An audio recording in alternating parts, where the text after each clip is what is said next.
Buen día, mi nombre es Jesús Plaza y conjuntamente con mi compañera María Victoria Fajardo, mi compañero Simón Delgado y mi compañera Sara Elia Abreu conformamos el grupo número 7. Hoy venimos a hablar sobre el tema número 7, la adopción y mejor dicho, la adopción en Venezuela, tal cual como lo establece la LOMNA. ¿Qué es la LOMNA? La LOMNA es la Ley Orgánica de Protección para Niños, Niñas y Adolescentes, que a partir de su artículo 406 nos da una definición de la adopción. ¿Cómo lo define esta? Es una institución de protección que tiene por objeto proveer al niño, niña o adolescente acto o acta para ser adoptado o adoptada de una familia sustituta permanente y adecuada. Es por ello que nos establece los tipos de adopción en el artículo 407, el cual nos dice que hay dos tipos de adopción. La adopción puede ser nacional o internacional. La adopción internacional es subsidiaria de la adopción nacional. La adopción internacional es cuando el niño, niña o adolescente a ser adoptado u adoptada tiene su residencia habitual en un estado y o los y él o los solicitantes tienen su residencia habitual en otro estado, al cual va a ser desplazado el niño, niña o adolescente. Los niños, niñas o adolescentes que tienen su residencia habitual en la República Bolivariana de Venezuela solo pueden considerarse actos o actas para una adopción internacional cuando los organismos competentes examinen detenidamente todas las posibilidades de su adopción en la República Bolivariana de Venezuela y constaten que la adopción internacional responde al interés superior del niño, niña o adolescente a ser adoptado o adoptada. La adopción nacional solo podrá solicitarse por quienes tengan residencia habitual en el país. El artículo 408 nos dice la edad para ser adoptado o adoptada. Solo pueden ser adoptados o adoptadas quienes tengan menos de 18 años para la fecha en la que se solicite la adopción, excepto si existe parentesco o si la persona a ser adoptada ha estado integrado al hogar del posible adoptante antes de alcanzar esa edad, o cuando se trate de adoptar hijo o hija de otro cónyuge. El artículo 409 nos habla sobre la capacidad para ser adoptante y nos dice que la capacidad para adoptar se adquiere a los 25 años. Y el artículo 410 nos emana la diferencia de edades entre el adoptante y adoptado o adoptada. Y nos dice que el adoptante debe ser 18 años mayor, por lo menos, que el adoptado o adoptada. Cuando se trate de la adopción del hijo o hija de uno de los cónyuges o de uno de los cónyuges o las cónyuges por el otro cónyuge, la diferencia de edad podrá ser de 10 años. Mi nombre es María Victoria Fajardo y para continuar con la exposición me corresponde mencionar lo establecido entre los artículos 411 y 416 de la LOGNA. Y es por tal motivo que considero prudente iniciar esta ponencia explicando las diferencias entre la adopción en conjunto y la adopción individual. Es que la adopción en conjunto se lleva a cabo cuando es solicitada por unos cónyuges, estos se encuentren juntos o se encuentren separados legalmente. Una adopción en conjunto también puede ser solicitada por una pareja que se encuentre en unión estable de hecho. Todo esto conforme al artículo 411 de la LOGNA. Por otra parte, mencionamos a la adopción individual, y es que esta se lleva a cabo por una persona independientemente de su estado civil, pero siempre y cuando ésta sea capaz para adoptar. Es necesario que mencionemos lo que sucede cuando uno de los cónyuges quiere adoptar a uno de los hijos del otro cónyuge. Esta situación, este caso es llevado ante un juez o jueza y este será el encargado de decidir si la adopción prosigue o no. Esta decisión es tomada con la revisión del informe realizado por el Tribunal de Protección del Niño, Niña y Adolescente para llegar a una decisión que sea mejor para el niño, niña o adolescente. También podemos mencionar lo que sucede cuando el tutor quiere adoptar a su pupilo y esto pasa y esta puede ser llevada a cabo con una condición y es que se llevará a cabo solo después de aprobarse definitivamente las cuentas de tutela. Antes no, solo se llevará a cabo cuando definitivamente se hayan aprobado las cuentas de tutela. Es necesario que mencionemos detalladamente el artículo 414. Este establece que es de suma importancia el consentimiento de la adopción que está aquí establecido. Y este consentimiento es la persona a ser adoptada debe tener, según este artículo, ser mayor de 12 años. También quien ejerza la patria potestad de dicho adoptante tiene que ser mayor de edad. Y en caso de ser menor de edad, este tiene que tener un representante legal, entre otras consentimientos que este artículo menciona. Estos son los más importantes. También, por el contrario, el artículo 415 también nos menciona las opiniones para llevarse a cabo dicha adopción, y estas son de las personas a ser adoptadas tienen que ser menores de 12 años. Como pueden ver, es lo contrario al artículo 414. Continuamos.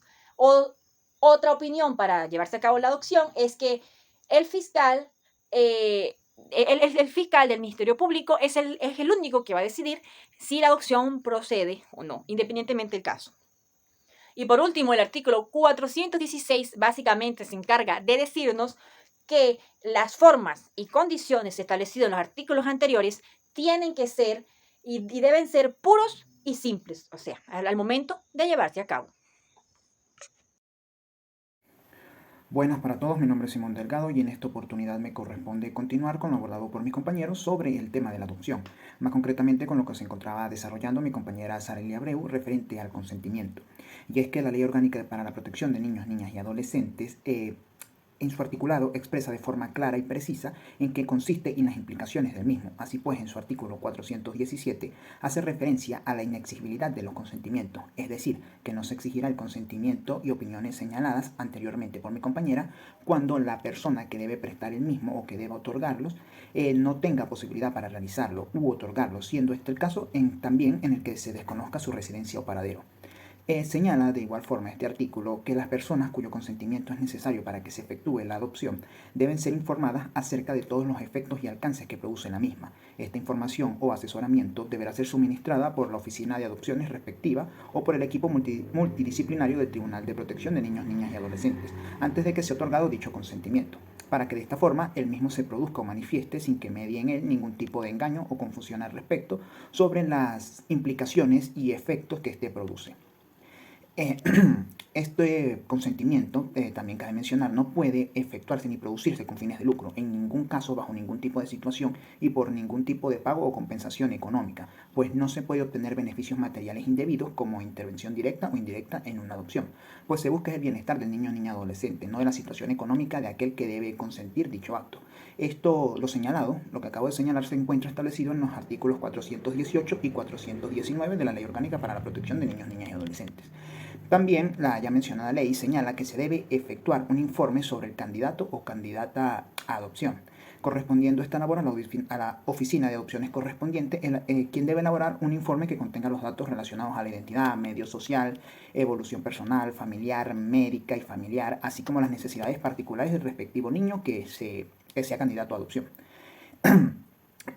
Dejándose constancia en ella, en caso de que no se pueda suministrar alguno de estos datos, se debe dejar constancia en esta acta el por qué no se pudo plasmar la información allí.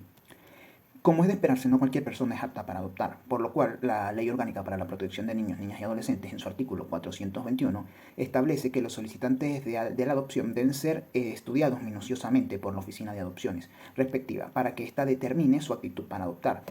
En esta se deberá como que realizar un informe que contenga los datos referentes a su identidad, capacidad jurídica, situación personal, familiar, médica, medio social y motivos por los cuales desea o quiere adoptar, así como las características del niño o niña adolescente que está en condiciones de adoptar, a fin de dejar constancia de que la persona que desea adoptar y el estado que se encuentra para ello.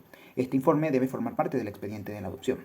Hace alusión igualmente al artículo 422 de la ya mencionada ley, el periodo de prueba y seguimiento al que está sujeto la adopción para que pueda decretarse la misma. Este comprende un lapso de 6 meses en los cuales se deberán realizar o efectuar al menos 2 evaluaciones o revisiones. Y el niño durante este lapso de 6 meses deberá permanecer de forma ininterrumpida en la residencia o en el domicilio de aquellos quienes deseen adoptar.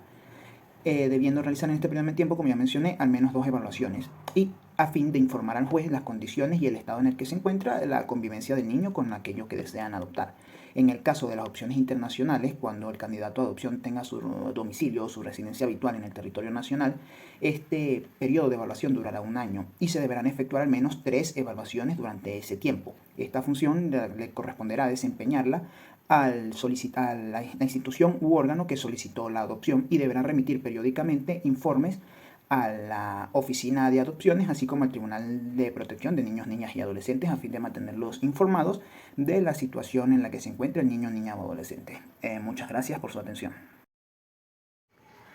Buenos días, mi nombre es Aralia Abreu y a continuación le daré continuidad a lo anteriormente expuesto por mis compañeros. Hablemos de la prórroga del periodo de prueba. El artículo 423 de la LOGNA establece que bien sea el juez de mediación, sustanciación, de oficio o también puede ser por petición de la parte del Ministerio Público o inclusive de la correspondiente oficina de adopción, quienes pueden ordenar la prórroga del periodo de prueba. No importa que la adopción sea internacional o nacional. Cuando hablamos de la colocación con miras a la adopción, encontramos específicamente en el artículo 424 de la LOGNA que mientras dure el periodo de prueba, en caso de que haya, por supuesto, se concede a los solicitantes la colocación familiar de la persona a quien va a ser adoptada. Cuando hablamos de los efectos de filiación, hablamos de que en el artículo 425 de la LOGNA específicamente, o encontramos que la adopción confiere al adoptado la condición de hijo, mientras que al adoptante la condición de padre.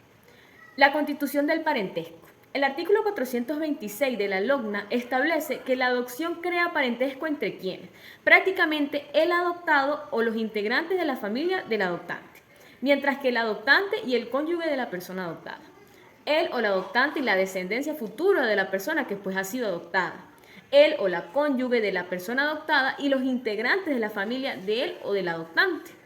Los integrantes de la familia del adoptante y la descendencia futura de la persona pues que ha sido adoptada.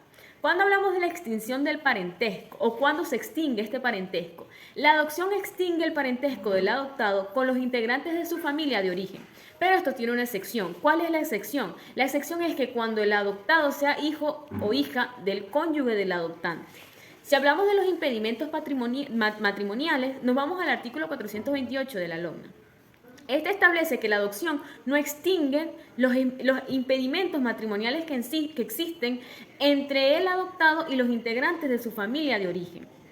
La confidencialidad. La confidencialidad es un punto muy importante en la adopción y es que el artículo 429 es muy claro cuando dice que el contenido de los informes previstos en los artículos 420 y 421, por supuesto, de la LOGNA, así como el de los expedientes de adopción, son de naturaleza totalmente confidencial. Para su archivo y conservación deben tomarse las precauciones necesarias que es lo que van a garantizar dicha confidencialidad. El original de estos expedientes debe conservarse en el archivo del correspondiente Tribunal de Protección de Niños, Niñas y Adolescentes, valga la redundancia, y una copia certificada de los mismos debe remitirse por el tribunal a la respectiva oficina de adopciones. ¿Qué pasa? Cuando el adoptado a partir de los 12 años de edad o su representante, estos tienen la condición de poder solicitar directamente el acceso a la información que se encuentra en dicho expediente de adopción. Ahora bien, si el adoptado antes de alcanzar los 12 años de edad puede hacer también la petición de este archivo, pero solamente a través de su representante legal. Igual, en ambos casos, deben ser previamente asesorados o asesoradas por el equipo multidisciplinario que tiene el Tribunal de Protección de Niños, Niñas y Adolescentes o en la oficina de adopciones correspondiente. El Ministerio Público cumple una función muy importante, ya que este es el único que tiene acceso a los contenidos de los expedientes de adopción. Muchas gracias.